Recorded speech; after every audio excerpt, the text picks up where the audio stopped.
নমস্কাৰ টাইমেটলৈ স্বাগতম জনাই ষ্টুডিঅ'ত মই বিচিত্ৰ কুঁৱৰ এই মুহূৰ্তত লৈ আহিছোঁ star cement presence time eight big breaking ৰাষ্ট্ৰীয় ঘাইপথত ই ৰিক্সা চলোৱা চালকসকলৰ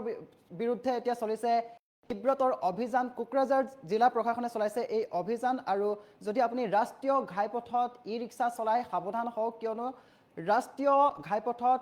ই ৰিক্সা চলাচল কৰাটো অত্যন্ত বিপদজনক বুলি উল্লেখ কৰি কঠোৰ ব্যৱস্থা গ্ৰহণ কৰিছে জিলা প্ৰশাসনে এই মুহূৰ্তত সবিস্তাৰ লৈ আহিছোঁ এই খবৰ এটা ডাঙৰ খবৰ star cement presence time eight big breaking ৰাষ্ট্ৰীয় ঘাইপথত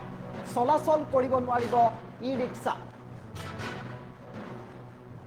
আৰু এটা ডাঙৰ খবৰ ৰাষ্ট্ৰীয় ঘাইপথত চলাচল কৰিব নোৱাৰিব ই ৰিক্সাৰ বিৰুদ্ধে কোকৰাঝাৰ জিলা প্ৰশাসনে তীব্ৰ অভিযান চলোৱা পৰিলক্ষিত হৈছে পথ সুৰক্ষা নিশ্চিত কৰাৰ লক্ষ্যৰে সমগ্ৰ জিলাত প্ৰশাসনে চলাইছে অভিযান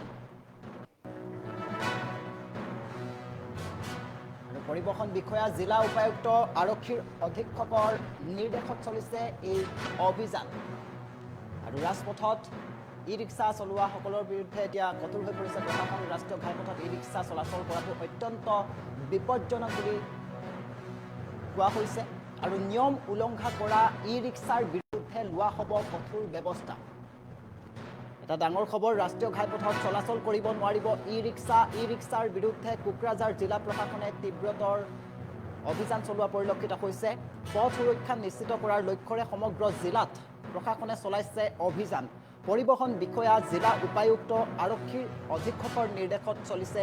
এই অভিযান ৰাষ্ট্ৰীয় ঘাইপথত ই ৰিক্সা চলাচল কৰাটো অত্যন্ত বিপদজনক বুলি উল্লেখ কৰি নিয়ম উলংঘা কৰা ই ৰিক্সাৰ বিৰুদ্ধে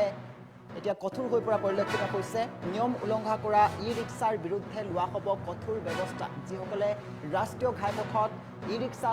চলাই তেওঁলোকে এতিয়া সাৱধান হওক কঠোৰ হৈ পৰিছে প্ৰশাসন ৰাষ্ট্ৰীয় ঘাইপথত ই ৰিক্সা চলালে বিপদত পৰিব পাৰে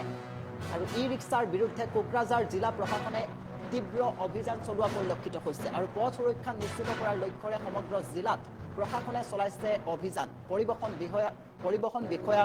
জিলা উপায়ুক্ত আৰক্ষীৰ অধীক্ষকৰ নিৰ্দেশত চলিছে এই অভিযান এইদৰে অভিযান চলোৱা পৰিলক্ষিত হৈছে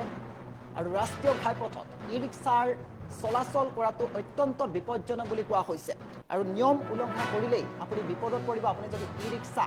ৰাষ্ট্ৰীয় ঘাইপথত চলাই তেতিয়া বিপদত পৰিব কঠোৰ হৈ পৰা পৰিলক্ষিত হৈছে প্ৰশাসন নিয়ম উলংঘা কৰা ই ৰিক্সাৰ বিৰুদ্ধে লোৱা হ'ব কঠোৰ ব্যৱস্থা আৰু ৰাষ্ট্ৰীয় ঘাইপথত এতিয়া চলাচল কৰিব নোৱাৰিব ই ৰিক্সাৰ বিৰুদ্ধে কোকৰাঝাৰ জিলা প্ৰশাসনে এই তীব্ৰ অভিযান চলোৱা পৰিলক্ষিত হৈছে পথ সুৰক্ষা নিশ্চিত কৰাৰ লক্ষ্যৰে সমগ্ৰ জিলাত প্ৰশাসনে চলাইছে এই অভিযান আৰু পৰিবহণ বিষয়া জিলা উপায়ুক্ত আৰক্ষীৰ অধীক্ষকৰ নিৰ্দেশত চলিছে এই অভিযান ৰাষ্ট্ৰীয় ঘাইপথত ই ৰিক্সা চলাচল কৰাটো অত্যন্ত বিপদজনক বুলি কোৱা হৈছে আৰু নিয়ম উলংঘা কৰা ই ৰিক্সাৰ বিৰুদ্ধে লোৱা হ'ব কঠোৰ ব্যৱস্থা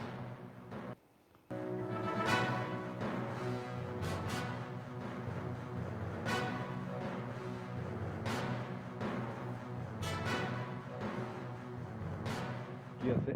ডিষ্ট্ৰিক্ট ৰোড ছেফটি কমিটিৰ পৰা আমি আজি NHৰ যিবিলাক আমাৰ এক্সিডেণ্ট হোৱা ঠাই আছে সেই এক্সিডেণ্ট হোৱা ঠাইবিলাকত আমি NHৰ অফিচিয়েল আমাৰ গোটেই DRSC কমিটিৰ আমাৰ সকলো মেম্বাৰ আমাৰ ইয়াতে উপস্থিত আছে আৰু আমাৰ এই ঠাইবিলাক আমি ভিজিট কৰিছোঁ আৰু ইতিমধ্যে আমি চাইণ্টিফিকেলি এনালাইচিছ কৰিছোঁ ইয়াত অহাৰ আগে আগে যে কি কাৰণত ইয়াতে এক্সিডেণ্ট হয় আৰু সেই কাৰণবিলাক আজি আমি ফিল্ডত আহি চাইছোঁ আৰু আমি নেক্সট কিছুদিনৰ ভিতৰত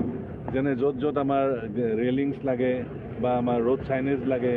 বা ক'ৰবাত হয়তো আমাৰ যিবিলাক অপেনিং আছে অপেনিংবিলাক আমাৰ বন্ধ কৰিব লাগিব তো এনেকুৱা ধৰণৰ কিছুমান সিদ্ধান্ত লোৱা হৈছে তো আমি SSP ডাঙৰীয়া মই আমাৰ দ্বিতীয় ডাঙৰীয়া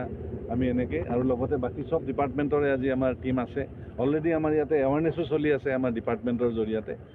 গতিকে আমি এই ষ্ট্ৰেচটোত শ্ৰীৰামপুৰলৈকে আমাৰ কোকৰাঝাৰৰ এই গোটেই হাইৱে ষ্ট্ৰেচটোত আমি আজি প্ৰায় 60 কিলোমিটাৰ চাইছোঁ আৰু মেইনলি কিছুমান এক্সিডেণ্ট স্পট আছে ইয়াতে সেইখিনি আমি অলৰেডি এনালাইচিছ কৰি আইডেণ্টিফাই কৰিছোঁ সেইখিনিত আমি ফ'কাছ কৰিছোঁ আৰু যদি টেকনিকেল ইছ্যুজ আছে সেই টেকনিকেল ইছ্যুজখিনি আমি এড্ৰেছ কৰাৰ কাৰণে আমাৰ NH আছে আৰু তেওঁলোকে কথা দিছে যে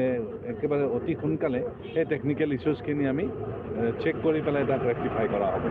আজি বুলি নহয় আমি এৱাৰনেছো চলি আছে আৰু তাৰ লগতে ই ৰিক্সাবিলাক দুই এখনক যিবিলাকে আমাৰ নিয়ম মানা নাই তেওঁলোকক আমাৰ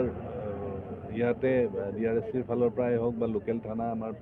দ্বিতীয় ডাঙৰীয়াৰ ফালৰ পৰা আমাৰ একশ্যন লৈ আছে তেওঁলোকৰ